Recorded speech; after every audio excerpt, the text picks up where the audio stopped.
My name's Anthony Padilla, and I spent a day with Autosexual. We'll uncover the truth about how it feels to get butterflies in their stomach when thinking about themselves or visualizing themselves naked, and how autosexuality can go far beyond simply being sexually attracted to oneself, resulting in one of the guests in this video falling in love with and even getting engaged to marry himself. By the end of this video, we'll find out if identifying as autosexual has enabled these guests to unlock a level of self-confidence and self-love far beyond what most people allow themselves to experience, or if the unprovoked attacks and hate that they receive, claiming that they're just narcissistic attention seekers, made them regret publicly embracing this label in the first place. Alright, stopping it there. Before we get to know what autosexual is, hello, my name is Mika. Welcome to Mika Reacts and Reviews, where we react to things on the internet. And today we're going to react to Anthony Padilla. He is a YouTuber here, and he does a lot of these interviews with people who live alternative lifestyles, alternative ways, and stuff like that. And he interviews them and get to know a little bit more about their lifestyle. So I came across this video actually from Albert and Preach. So I'm taking clips from their video, the video that they reacted to with Anthony Padilla. Alright, and so we're gonna dive right back into it and you know, educate ourselves. Hello, Gia. Hello. Alex. Hi.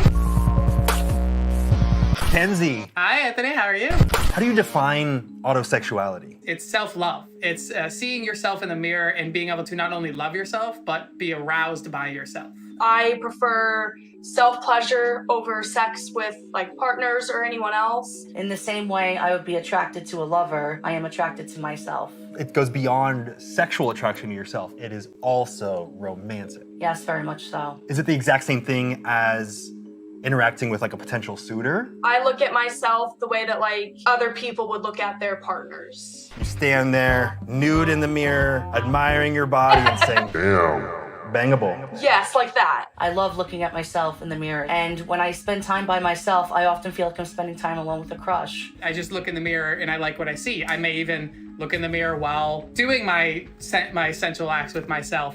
Okay, stopping it there. So far, it just sounds like a fancy word for like loving yourself. Like, it doesn't really sound that much different from what other people do. Like for me, I personally love spending time with myself. Like, I'm a social creature. I love socializing, but like if I don't get me time, like I actually like it really like fucks up my mood and my mental state. Like, I hunger for my alone time. I love it. I love my own company. I love being in my own head. I love thinking. I love reading. I love educating myself. And yes, I also love touching myself. I don't really think that makes you an autosexual. I think that kind of just makes you a person that's just good with themselves. And the whole like looking in a mirror thing, like who doesn't do that? I do that. Like you get out of the mirror, you're all wet and drippy and you're putting lotion and cocoa butter all over your nice brown skin, and you just look at your body and you're like, yeah, damn girl, damn. Like who doesn't do that? That's just, I don't know. It doesn't seem like it really needs a special label, but let's give them some more time to explain autosexual. All right. Why do you think autosexuality is seen as narcissistic while the self-love movement is seen as something empowering and encouraging? The only difference is that it's a sexuality. I feel like it's their own self-esteem or their opinion of themselves that may guide them into thinking, well, you have this inflated ego, you're narcissistic. So I think it's really true to heart, a projection on themselves. Where is that line drawn between encouraging someone to love themselves and saying, ew, that person is narcissistic for loving themselves a little bit too much? Narcissism tends to be psychological and mental, whereas autosexuality tends to be like emotional and personal. You look at yourself and you find yourself hot for you. You don't sit there and go, everyone around me knows I'm hot. That to me screams more of the narcissistic mindset. No one in the world could know that you find yourself sexually attractive if you didn't choose to talk about it. Yes, exactly. First of all, look, I'm just gonna say what everybody else is thinking. I personally don't find any of the people in this channel or in this interviews attractive. I personally don't feel like any of them besides the host fits the general beauty standards. So I'm going to just take an assumption and just say I don't think people are like falling over themselves to be with them, to fuck them, to date them. So it would make sense that they don't walk into a room thinking they're the hottest thing ever, because they're not. And I'm glad that the guy pointed out that nobody would know your sexuality unless you exposed it to the world, because he mentioned earlier that they're being harassed on the internet and attacked. You know, they love to use that word attacked when it's simple trolling, internet culture, or just criticism.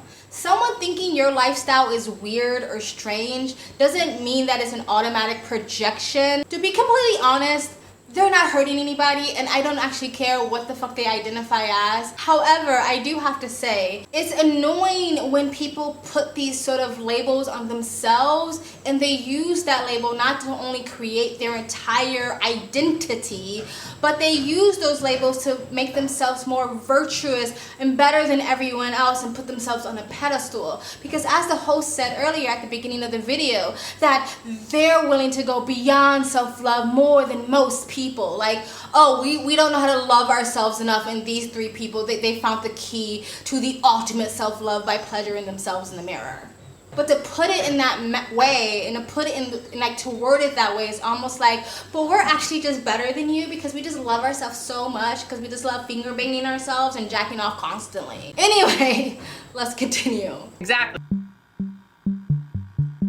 I've done an episode on asexuality. Does autosexuality fall under the asexuality spectrum? It is considered asexual. The difference is you have the people that are sex repulsed, which most asexuals find themselves kind of on that side. I'm not to the point where I will never have sex with someone else, but I just don't prefer it. I've known for a long time that I've been able to experience love, desire, and pleasure with other people.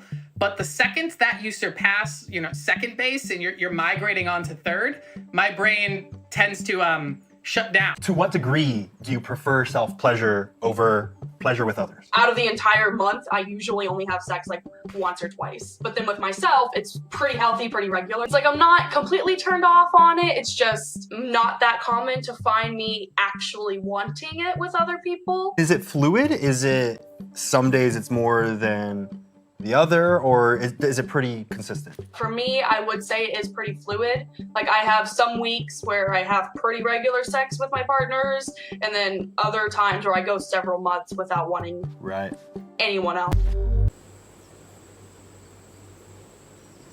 Okay, there's a couple of things.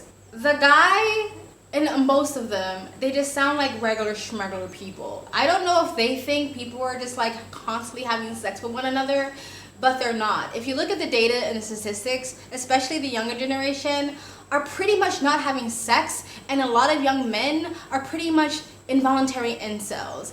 And I'm not trying to be mean here, but it kind of feels like that's what's going on, that they're just involuntary celibate, that there are just incels who decided to put a fancy label on it because it just made themselves feel better from the lack of companionship or the lack of sexual partners or the lack of sexual attention. Someone going months and months without being with someone is actually quite normal. I have gone months without having sex with another person. I have even gone years without having sex with another person, just because like I don't purposely go out to find sex. Like, that's just not my thing. I'm not a sex addict. I can go without. Yeah, like a couple of years is much, but in between sexual partners, I just sexually pleasure myself, and I enjoy sexually pleasuring themselves. Most people do. That's not really strange or odd. It doesn't make you special in any way. And for the young lady who said that she gets to a certain level of physical intimacy and then she starts to feel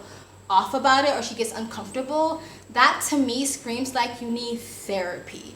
That screams to me like something happened in your past and you need to go talk to someone about it, instead of, again, making yourself a special snowflake. Because a lot of people who have childhood trauma, especially sexual childhood trauma, usually A, they become hypersexual, or B, they become it's hard for them to have healthy sexual relationships because they become uncomfortable with physical or sexual connection.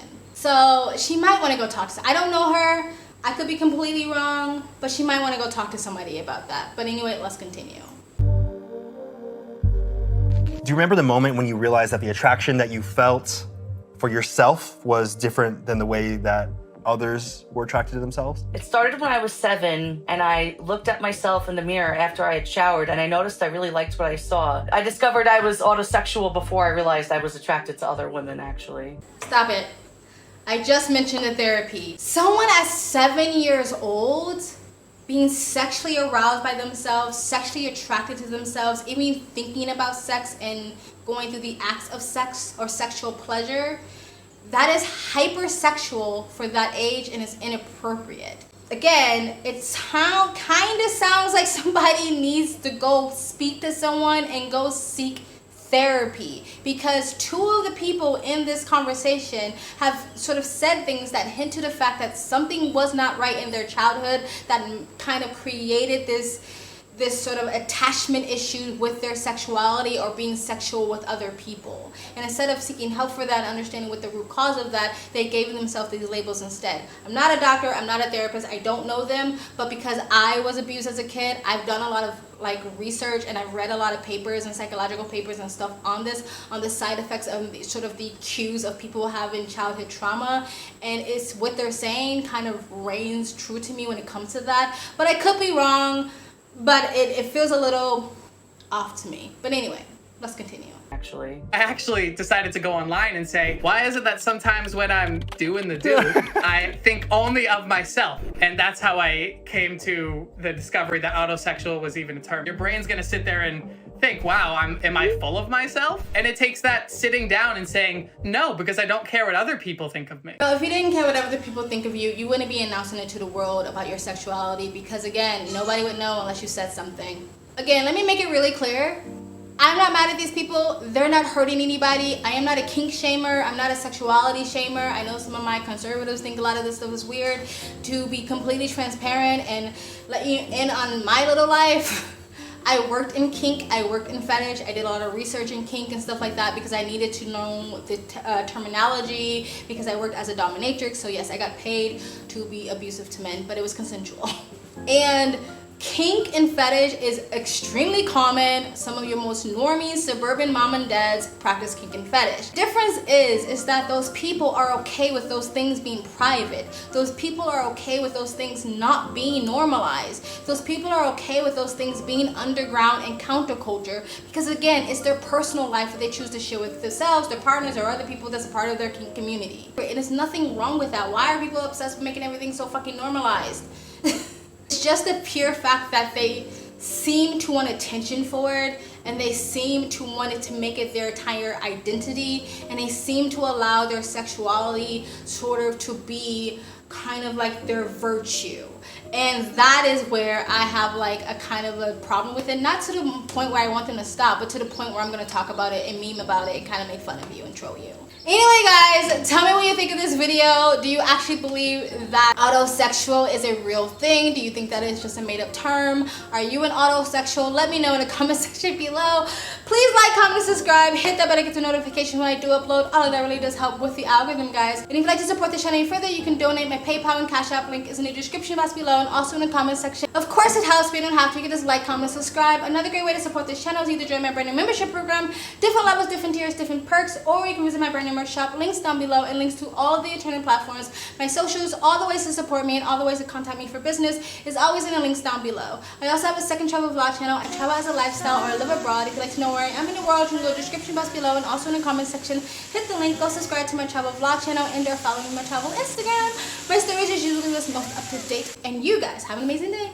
Bye. And also, do not slide into my DMs, because every time I mention to people that I worked in fetish and kink and stuff like that, people slide into my DMs. Don't slide into my DMs. I have retired. Goodbye.